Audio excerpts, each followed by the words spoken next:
जय माता दी सभी को। हर हर महादेव। आज मैं आप लोगों को जो जानकारी देने जा रही हूँ वह जानकारी है पितृ को हम कैसे प्रसन्न करें। मैं हमेशा सभी को सरल और आसान से प्रयोग देती हूँ तंत्र के, क्योंकि मैं खुद भी एक ग्रस्त की साधक हूँ। मुझे पता है ग्रस्त में कितनी सारी परेशानियां हैं। सबसे साधक बड़े होते हैं वह ग्रस्त के होते हैं। जो ग्रस्त जीवन में रहते हुए लोग बाग जो साधनाएं करते हैं, जो अपना कर्म को करते हैं, वह सबसे बड़ा धर्म होता है। मैं किसी के ऊपर कोई टिप्पणी नहीं करती हूँ, लेकिन हाँ, गृहस्थ आश्रम सबसे बड़ा आश्रम है, क्योंकि स्वयं हमारे जो तीनों लोगों के देवता हैं, उन्होंने भी गृहस्थ जीवन जीते हुए सारे कार्य करे थे। और मैं आप लोगों को हमेशा सरल और आसान तंत्र के प्रयोग देती हूँ कि आप लोग घर बैठे इनको कर और अपना जो गृहस्थ जीवन है इसको सुखी बना सकें। तो आज मैं पितृ के लिए आप लोगों को सरल और आसान सा प्रयोग देने जा रही हूँ। इसको कर आप घर बैठे अपने पितृ को प्रसन्न कर सकते हैं। मैं दोनों टाइम मैंने गुरुजी की स्थापना की है। अमन बाबा दोनों टाइम पूजा करते हैं, मैं भी करती हूँ। और मैं सबसे पहले पितृ की पूजा करती हूँ, उसके बाद में मैं भगवती की आराधना करती हूँ। मैं सारी चीज़ें सबको बताती हूँ कि पितृ से बड़ा देवता इस दुनिया में कोई नहीं हो सकता है, क्योंकि पितृ साक्षात है। और पितृ वहाँ होते हैं जो हमारे घर से गए हुए सदस्य है। इस दुनिया में हर एक इंसान के पितृ होते हैं। कुछ पितृ हमको अच्छे फल देते हैं, कुछ पितृ हमको गलत फल देते हैं। पितृ के कारण बहुत सारी चीज़ों में रुकावट आती है। यदि आपके पितृ आपसे रुष्ट हैं तो आपकी संतान होने में दिक्कत आएगी, बिजनेस धंधे में लड़ाई झगड़ा, और घर में सबसे ज़्यादा कला होता है जिसके घर में पितृ प्रसन्न नहीं होते हैं। जिसके घर में पितृ हमेशा रूठे हुए होते हैं, वहाँ पर हर एक बनते बनते कार्य बिगड़ जाते हैं। यदि आप अपने पितृ की सही तरीके से पूजा पाठ आराधना कर लेते हैं तो जीवन में आपको कभी भी कहीं भी कोई परेशानी नहीं आ सकती। जिस इंसान के पितृ प्रसन्न होते हैं उस इंसान के जीवन में हमेशा खुशियाँ रहती है। मैं अमन बाबा को हमेशा, क्योंकि ये चीज़ें मुझ पर भी लागू होती है। मैं गृहस्थ की साधक हूँ, और गृहस्थ की साधक होने के साथ साथ मेरे भी पितृ हैं, माता पिता सब कुछ है। मैंने इन सबको नहीं त्यागा है। तो मेरी माता जी ने शरीर छोड़ दिया है, मेरे जो ससुर पिता है उनका शरीर छूट गया है, गुरु महाराज का शरीर नहीं है। और मैं सारे कार्य अमन बाबा के ऊपर उसी हिसाब से करवाती हूँ तीनों लोगों के। मैं अपनी माता जी का खुद से करती हूँ, गुरु पिता का जो हमारे गुरुजी हैं उनके पिताजी का जो कार्य वह, और गुरुजी का कार्य मैं अमन बाबा के ऊपर करवाती हूँ। क्योंकि जब पितृ प्रसन्न होते हैं तो कुछ भी कितना भी खराब हो, चाहे आपका ग्रह कितने भी खराब हों, आपके पितृ सबको ठीक कर देते हैं। तो पूरे ब्लॉक में बने रहिए। मैं आसान और सरल से 2-3 तरीके दूंगी आपको पितृ के घर बैठे प्रसन्न करने के। आपको ज़्यादा कुछ नहीं करना, और पितृ की पूजा हमेशा घर पर ही करनी चाहिए। हाँ, पवित्र स्थान जैसे गंगा नदी हुई, नर्मदा नदी हुई, और भी बहुत सारी नदियाँ हैं जिनके ऊपर जाकर आप पितृ की पूजा कर सकते हैं। लेकिन वहाँ एक हमारा उस हिसाब की चीज़ें होती है। लेकिन हमको हमेशा ज़्यादा नहीं तो साल में 2 बार पितृ की पूजा घर के ऊपर जरूर करवानी चाहिए। मुश्किल से 2-2.5 हज़ार रुपये का खर्च होता है, जिसमें आपके पितृ प्रसन्न हो जाते हैं और आपको हर एक प्रकार के सुख समृद्धि आशीर्वाद प्रदान करते हैं। आपके जीवन में हर प्रकार की खुशियाँ लाते हैं। तो बने रहिए पूरे ब्लॉग में, विस्तार से देखिए। मैं सरल से 2-3 प्रयोग दूंगी, आप घर बैठे अपने पितृ को प्रसन्न कर सकते हैं। और ऐसा कुछ नहीं है, महिला पुरुष दोनों ही पितृ की पूजा करें, क्योंकि पितृ तो सभी के ही होते हैं। ऐसा नहीं है कि सिर्फ पुरुष के पितृ होते हैं, महिलाओं के नहीं होते, ऐसा नहीं है। महिलाओं में पितृ में आती है, जैसे महिलाएं हम बहुत जगह बोलते हैं उनको कुंडा भरते हैं, बहाना भरते हैं, सुहागने जिमाते हैं, वहाँ आती है पितृ महिलाओं में। और पुरुष महिला में आते हैं हम पितृ को बहुत सारी उस हिसाब की चीज़ें जो पुरुष के हाथ की जाती है। तो मैं दोनों ही तरीके बताऊंगी आप लोगों को कि आप महिला पितृ को कैसे प्रसन्न करें और पुरुष पितृ को कैसे प्रसन्न करें। तो बने रहिए पूरे ब्लॉग में, विस्तार से देखिए। इनको करते तो 100% आपको 100% फायदा मिलेगा अपने पितृ दोष में। इसी के साथ साथ हम करते हैं भगवती की पूजा, और बाकी की जानकारी आप लोगों को मैं आगे देती हूँ। मैं भगवती के दर्शन भी आप लोगों को करवा देती हूँ। मैं लाई हूँ फूल। कहते हैं कि भगवती हमेशा हर एक भक्त की मनोकामना की पूर्ति करती है। तो बने रहिए पूरे ब्लॉग में, विस्तार से देखिए। सब कुछ मेरी माई है। गुरु जी के बाद में जो कुछ है वह भगवती है मेरे लिए। इनसे बढ़कर मेरे लिए दुनिया में और कुछ भी नहीं है।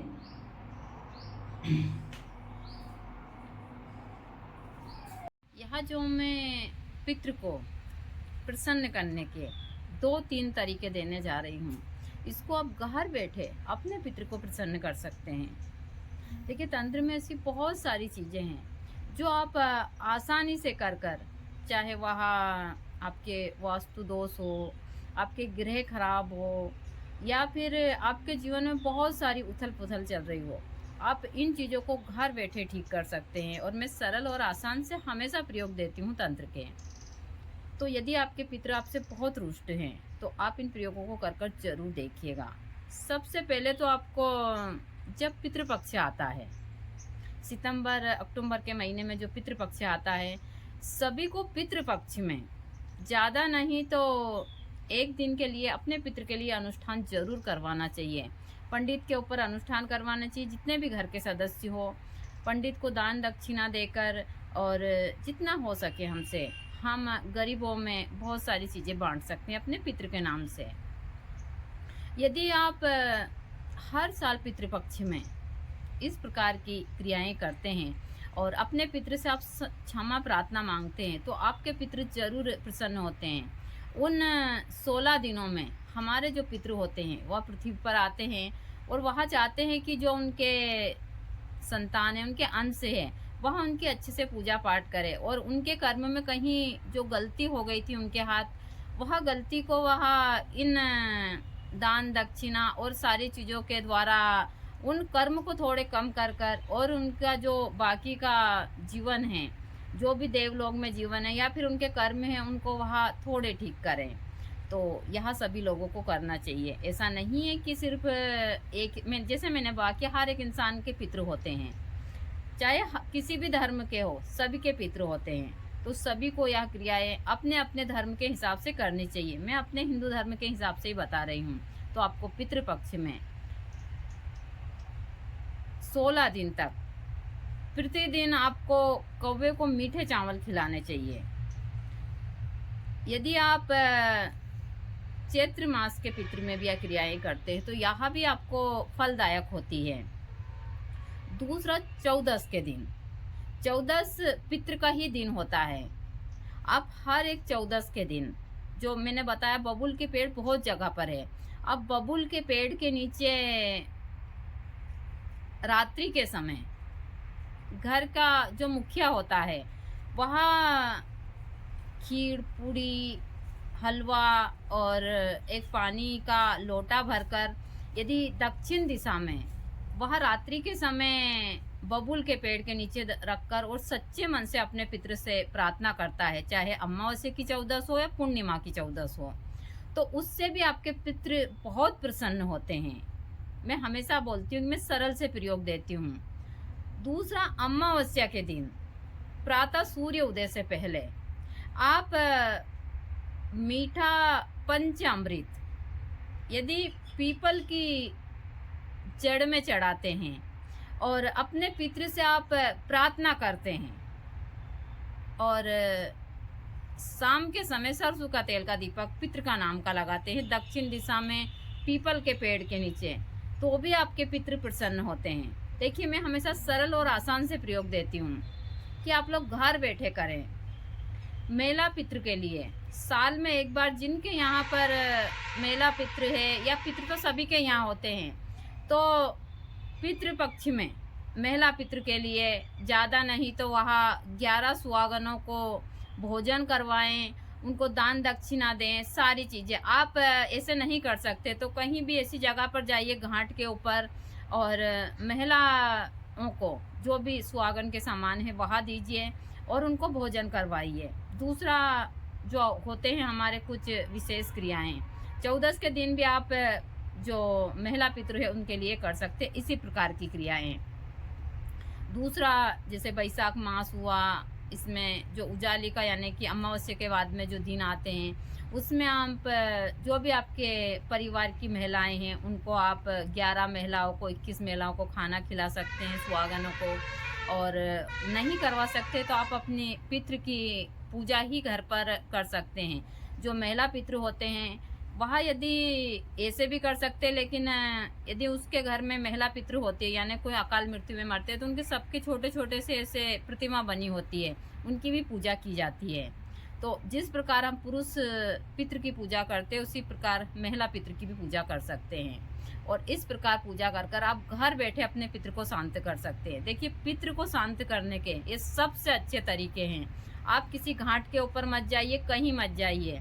जब आपके पितृ की जो भी वहाँ बरसी होती है, जिस दिन उनने शरीर त्यागा है, आप उस दिन भी पंडित को बुलाकर, ज़्यादा नहीं तो आप हवन पूजन और सारे घर के सदस्य वहाँ पर धूप ध्यान कीजिए और उनको भोग लगाइए।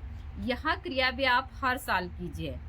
आप देखिए, यदि आप 1 साल यह क्रिया कर कर देखिए, आपकी बहुत सारी समस्याएं हल हो जाएगी। आपको किसी मंदिर में कहीं जाने की आवश्यकता नहीं है, क्योंकि जो भी हमारे देवता होते हैं वह सबसे बड़े देवता पितृ होते हैं हमारे मानव जीवन में। और पितृ ही हमको अच्छे फल देते हैं, पितृ ही हमको गलत फल देते हैं। जिन लोगों को पुत्र की प्राप्ति नहीं होती है यानी कि वंश आगे नहीं बढ़ता है, उन लोगों को सबसे ज़्यादा पितृदोष होता है। जिनका बिजनेस धंधा जो भी नुकसान होता है वह पितृ के दोष के कारण ही होता है। मैं हमेशा बोलती हूँ कि हमेशा पितृ को उस हिसाब से रखना चाहिए। ज़्यादातर तो माता पिता को सबको हमको ऐसे रखना चाहिए कि हमारे माता पिता जब तक रहें। लेकिन हाँ, मेरे हाथ कुछ गलतियाँ होती है, कुछ क्या बहुत ज़्यादा। जैसे गुरु जी के पिता महाराज हैं, उन्होंने तो शरीर छोड़ दिया है, लेकिन गुरु जी की माता है और उनकी माता जी मुझे बिल्कुल भी पसंद नहीं करती है, रति मात्र भी। अब से नहीं, जब से मैं आई हूँ, क्योंकि मैं खुलकर स्पष्ट सत्य बोलती हूँ, सत्य की राह पर चलती हूँ। महिलाएं, लालच, वह सारी चीज़ें उनके अंदर भी वह चीज़ें हैं। मैंने बहुत कोशिश की उनको अच्छे से रखने की, लेकिन गुरुजी की माताजी मुझसे बिल्कुल भी प्रसन्न नहीं है, तो उस बात का मुझे बहुत दुख होता है। मैं जो चीज़ें वो सत्य बोलती हूँ। उनकी माताजी मतलब बहुत अलग किस्म की महिलाएं, जैसे गांव की बहुत रूढ़िवादी महिलाएं होती उस हिसाब की। तो ना तो गुरुजी को पसंद करती थी, ना मुझे करती। हाँ, जो गुरुजी के पिता महाराज है वो हम दोनों से बेइंतहा प्यार करते थे, अमन से तीनों से ही करते थे। और वह हमेशा बोलते थे कि उनके 3 बच्चे थे।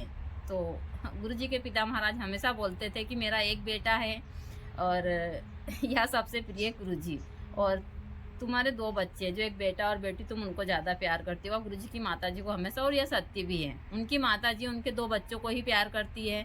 ना तो उन्होंने गुरुजी को कभी प्यार किया, ना मुझे कभी। इस बात की मुझे बहुत तकलीफ होती है। सास माँ के बराबर होती है। इससे आगे आज मैं कुछ नहीं बोलूँगी, क्योंकि बहुत सारी चीज़ें हैं जो आती है तो तकलीफ होती है। मैं सभी को इतनी सारी चीज़ें देती हूँ, सब कुछ करती हूँ, लेकिन मुझे भी कहीं एक चीज़ होती है कि वहाँ भी मुझसे अच्छे से रहती है। सारी चीज़ें मैंने बहुत कोशिश की, लेकिन फिर मैं खुद ही उन लोगों से दूर हो गई, क्योंकि बहुत ज़रूरत था। गुरुजी के बाद में बहुत सारी चीज़ें हुई और उसके बाद ही मैं उन लोगों से दूर हुई हूँ। तो यह चीज़ें मुझे हमेशा खलकती है। लेकिन हाँ, गुरुजी के जो पिता महाराज है वो हम लोगों से बहुत प्यार करते थे। गुरुजी से, दोनों से, अमन से भी बहुत प्यार करते थे। तो मुझे इस बात की संतुष्टि है। वहाँ तो मैं तब से आई हूँ, तब से ही मुझसे प्यार नहीं करती, क्योंकि मुझे 18 साल की उम्र में हम लोगों को अलग कर दिया था उन्होंने, गुरुजी की थोड़ी बहुत छोटी छोटी गलती के कारण। और मैं तो 18 साल की थी, और जब से बहुत सारी चीज़ें हैं। तो मैं हर चीज़ को स्पष्ट रखती हूँ। कल से कोई बात उठे और कहे कि उस हिसाब से तो क्या चीज़ें रखनी चाहिए।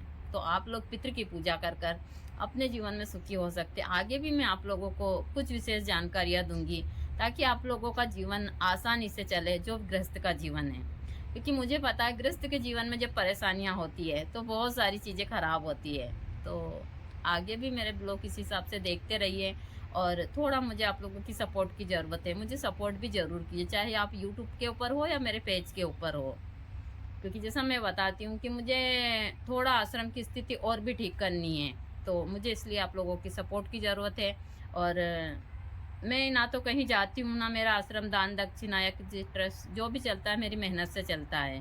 तो यही सारी चीज़ें हैं।